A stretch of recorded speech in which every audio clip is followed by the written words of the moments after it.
রঙিন বেলুন সাজিয়ে স্কুলের প্রথম শ্রেণীর ছাত্রের কেক কেটে জন্মদিন পালন করা হলো স্কুলের শ্রেণীকক্ষে। পাত পেড়ে চিলি চিকেন, ফ্রাইড রাইস ও পায়েস একযোগে খেলো ওই স্কুলের প্রথম থেকে চতুর্থ শ্রেণীর ছাত্রছাত্রী সহ শিক্ষক শিক্ষিকারা। বৃহস্পতিবার দুপুরে স্কুল ছুটির পর এমন দৃশ্য দেখা গেল দেগঙ্গার বিডিও অফিস সংলগ্ন বেলাচাপা জিএসএপি বিদ্যালয়ে। রাঁধুনি ডেকে রান্নার আয়োজন দেখা গেল ওই জন্মদিন পালন অনুষ্ঠানে। এদিন ওই বিদ্যালয়ের প্রথম শ্রেণীর এক ছাত্রের বয়স 6 বছরে পড়ল।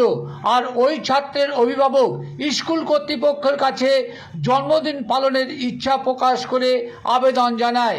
আর এরপর এদিন স্কুল ছুটির পর সেই জন্মদিন পালনে সামিল হলো পড়ুয়া থেকে শিক্ষক শিক্ষিকারা।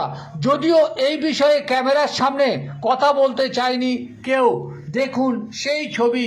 এভাবে পাত পেড়ে পড়ুয়ারা খাচ্ছে চিলি চিকেন, ফ্রাইড রাইস, এছাড়াও পায়েস, মিষ্টান্ন দ্রব্য।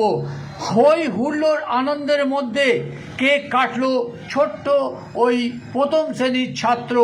আর শিক্ষকরা তার সামিল হয়েছিল সেই জন্মদিনে। দেখুন সেই মুহূর্তের ছবি। এভাবেই ছোট ছোট বাচ্চারা এভাবেই 6 বছরের প্রথম শ্রেণীর ছাত্রের জন্মদিন পালন করলো স্কুলে। খুশিতে টগমগ হতে দেখা যায় ওই জন্মদিন উৎসব পালনের ছোট্ট শিশু।